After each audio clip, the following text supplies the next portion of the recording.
Hey partners, as you know, one of my greatest joys is recognizing how important you are to the commercial fishing industry. But did you know that POCFs are also the biggest influencers when it comes to safety? In fact, the number one reason that fishermen say they wear safety gear is, quote, because my partner tells me to. That's the power of love, and it plays a vital role in keeping our fishermen safe. Talking to your fishermen about safety can reduce the current reality that 80% of fishermen who are lost at sea weren't wearing a PFD. We can change that. That's why I'm proud to partner with Kent Safety Products. They make Coast Guard approved PFDs and innovative flotation gear designed specifically for commercial fishermen. Their gear is comfortable, durable, and made to move with fishermen no matter the fishery, because the best safety gear is the kind they'll actually wear. And just so you know, we only partner with companies that genuinely care and produce high-quality products for the well-being of our fishing communities. Kent Safety Products is definitely one of them. Visit KentSafetyProducts.com to find the right gear for you, your fishermen, and your kiddos too. That's KentSafetyProducts.com. I'm Megan Waldrop, host of the Partners of Commercial Fishermen podcast, an extension of an online community for partners to connect and feel less alone. Our podcast invites fishermen, family, friends, and supporters of the industry to learn, laugh, vent, and hear stories about this incredibly unique way of life. What do you say? Let's dive in.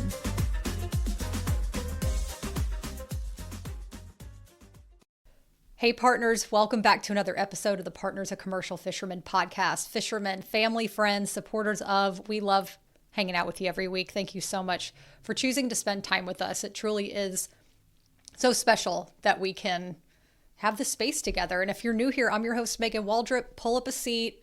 We got room at our table for you always.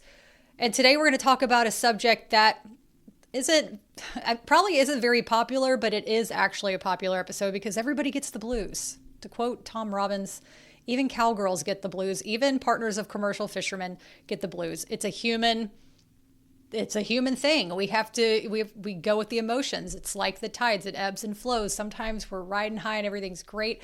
And sometimes we're just feeling really down for reasons that we're not even sure of. Or maybe there's reasons that we definitely are sure of and we just feel really overwhelmed. And the thing is, the blues, it happens to all of us. And you know, it can come on all of a sudden. Like one day you wake up, you're like, man, I'm thriving. And the next day you feel stressed because of the news, social media, maybe there's financial stress, or just generally feeling stuck and not knowing what to do next. Been there, done that, all of that. And, you know, I know I'll be there again. This is something that I've suffered with in the past. I've suffered from depression and I've had to seek help for that. And it's been very, very helpful in that way. And then, you know, there's signs that come up that I'll realize, oh, I'm starting to go there. And there's things that I'll do to help me get myself out, so I'm not going super far into that hole where it's just so hard to climb out. And maybe in the past, like I've reached for old comforts to distract me, or just, you know, things that you might reach for to distract you, like alcohol or drugs or doom scrolling. I mean, they call it doom scrolling for a reason. Sugar, any kind of sweets or desserts, shopping, staying overly busy. But maybe it just doesn't hit the way it used to, and it just makes you feel worse. And that's the thing, though.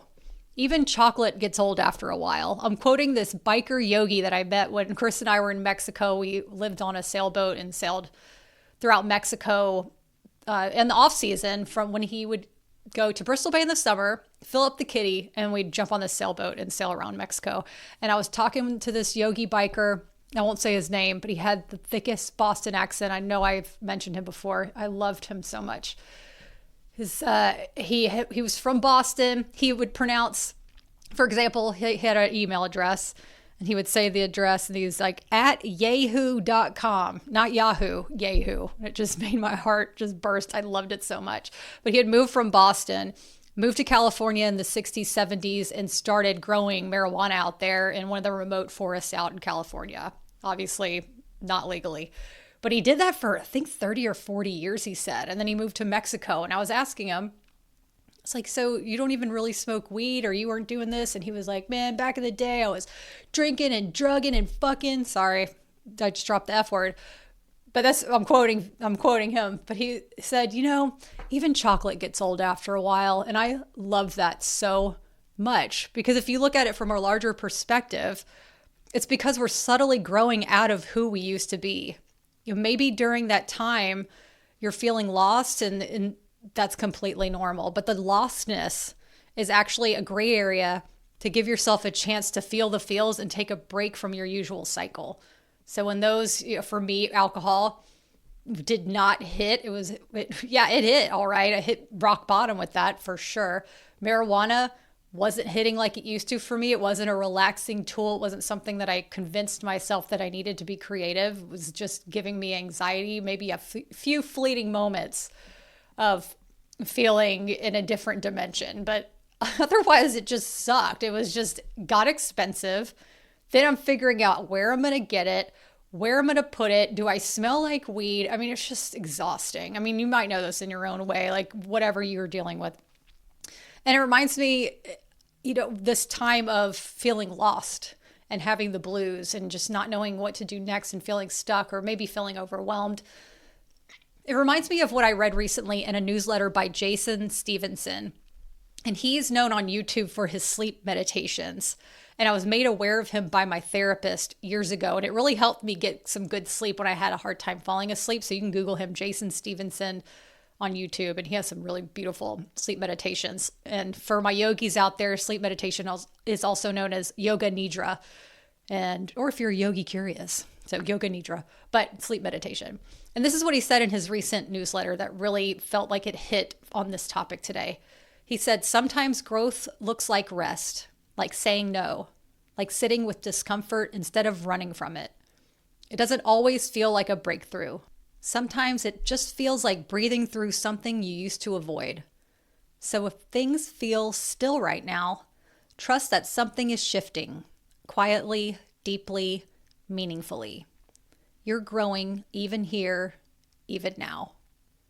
And I love that so much, because sometimes we feel that we feel stuck or trapped or overwhelmed and we have to do something to get out of it. But really, sometimes the biggest thing we could do is not doing anything at all.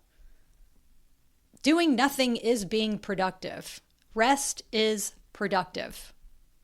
I know that might be hard for a lot of us Americans because we live in this incredible country that we can do so many things. We have the freedom to do these things, start businesses, think what we want to think, say what we want to say, be optimistic. We are optimistic. We are always saying, you can do it, because we can do it, but doesn't mean we have to do it. Sometimes striving for the best is maybe realizing, oh, wait, I might have everything I possibly could need right now. Or maybe you don't feel like that. Maybe you're like, man, I really wish I could afford a new car or buy this house. And I'm starting, I look on social media and everybody has these things. I mean, but then it kind of just takes away from what you actually have right now, which is love in your life, food, shelter, a warm bed at night, a shower. I mean, that is rich. I can't emphasize that enough. That is richness. But that's okay if you're still feeling down. I get it. It's hard to see the bright side when you're feeling down. So today I wanted to share some advice from our private chat community. And this is an example of the kind of support you can receive when you join us. And of course, names have been changed, but I wanted to share this because people in our community have been feeling a little down lately. And I know that they're not the only ones. And there's always, it's the ebb and flow. So I wanted to share what we shared with them. So there was a woman who shared that she was not feeling well. And another POCF jumped on and she said, I got you. Sometimes life just does get that way. I get really down and when I have to deal with my in-laws. It's hard being alone too. Promise me if you feel more depressed, you'll seek help. And then she said, when things get stressful for me, I swim or walk. Now I can't do without my swims. Another POCF chimes in. She said, I also feel you. If you had talked to me a couple months ago, I always struggle the most when my fisherman leaves for a long trip. So many feelings. I had a lot of overwhelmed, overstimulated, felt like I was battling the world type of feelings this summer. A couple things I have learned. 1 day at a time. 2, ask for help, which I'm not good at, this POCF said. And 3, find your village. Those people can be with you and to help either distract, vent, fill the void, take your kids out, etc. Sometimes it's a village for each thing I need. We are one of your villages. We got you. I love that so much. We are one of your villages. Have you heard that saying that one person can't be your everything, that maybe one person can be 80% of what you want or need, but you need to find that other 20%, because our partners, as much as we love them so much, of course, they can't be everything to us, and we're not going to be everything for them. So this is why I love our community, because it's people who actually get you. You don't have to explain yourself to, and are probably going through the exact same thing that you are while you're going through it. And so this is what I added. Going outside for a walk helps me. I literally at one point had to force myself to go outside because I was feeling the blues, but also I felt chained to my computer because I felt that I needed to keep working and staying busy, and I just didn't have time for a walk. But really, there was actually a woman who was telling me that her daughter suffers from really serious anxiety. And the number one thing the doctor recommended was for the daughter to go outside for at least 15 minutes a day. Whether that's a walk or that's just out in your backyard or around your home, like just outside, sunshine, fresh air, 15 minutes. Even if you're sitting outside, fresh air can do wonders.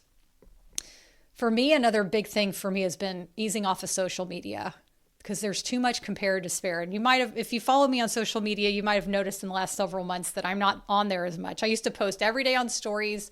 I used to post multiple 3 to 4 times a week on my feed, but it just got exhausting. I was having fun seeing them, doing them. It was cool sometimes, but then I realized this is just draining me from feeling like I can't serve my community as well as I want to, because I'm not even really enjoying it. What can I cut out of this?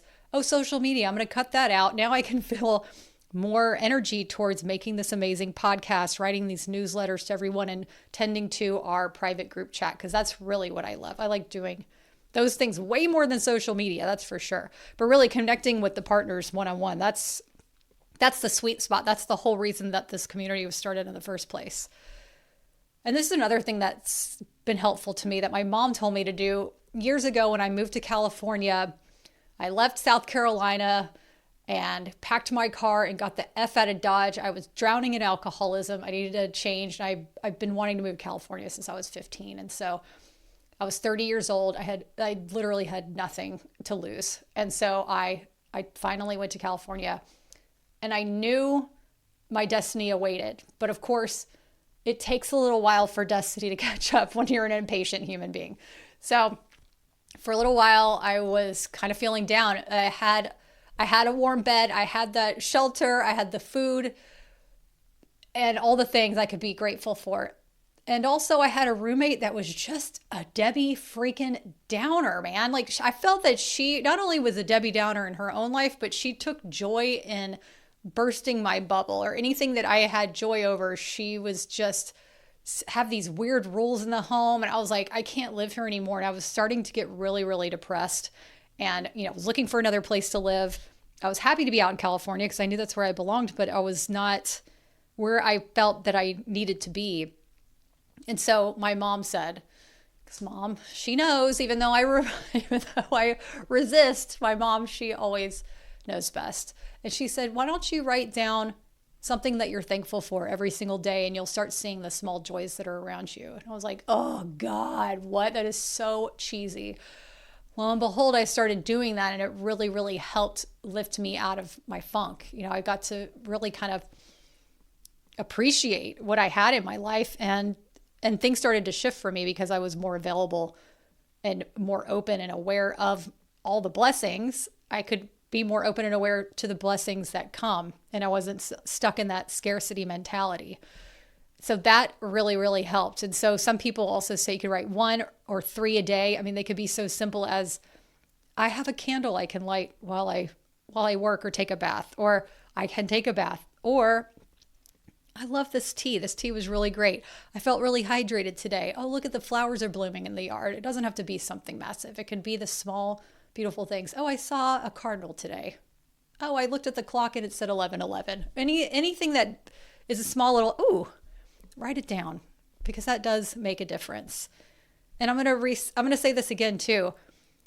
Rest is productive. We have to give ourselves time to rest in order to gain strength to continue. Otherwise, we're going to crash and burn. It will happen again. It's going to push us further down the hole, making it even harder to get out of. So if you're feeling down, if you're feeling the blues, I'm sorry you're going through it. I just sincerely am sorry that you're feeling that way. But know that it is temporary. You're going to get out of it again like you have before. And you're not alone. There's somebody else in our community that is feeling exactly the way that you are. And there are people out there that know what you're going through. So I know it's tough right now, but it's going to get better. It always does, and it will again. You'll move through it like you have before. It's only temporary, and we are here for you. With so much love, gratitude, and POCF pride, we got you. And if something actually comes up for you and you're really feeling down, you can reach out to me at support@POCFpride.com as well. Always available. Our website's available, POCFpride.com, if you want to join our private community. But if you're you don't know, you're not sure of what direction, I can reach out to resources that I have. I've also used in my past, BetterHelp.com has been huge for me to get out of depression, to have a virtual therapist that I could talk to. Amazing, not sponsored, but that has been huge for me as well. And I just want you to know that you're not the only one feeling this way. I mean, people definitely there is a vibe going on. I don't know if it's, the end of the summer, new fishing seasons coming about. Maybe there's health problems, scares, challenges that you're going through. Just know, or your partner or anybody in your family, know that you're not alone. There's a community out there. Find your village. And we are one of those villages for you, the POCFs. We are here for you always. Until next time, y'all. Thank you so much for listening. To support our community, I'd so appreciate it if you'd tap the subscribe button to this podcast or write a review. And if you're a POCF who wants to connect further, go to POCFpride.com for weekly vlogs and to learn about opportunities to join our private communities. We'd love to have you.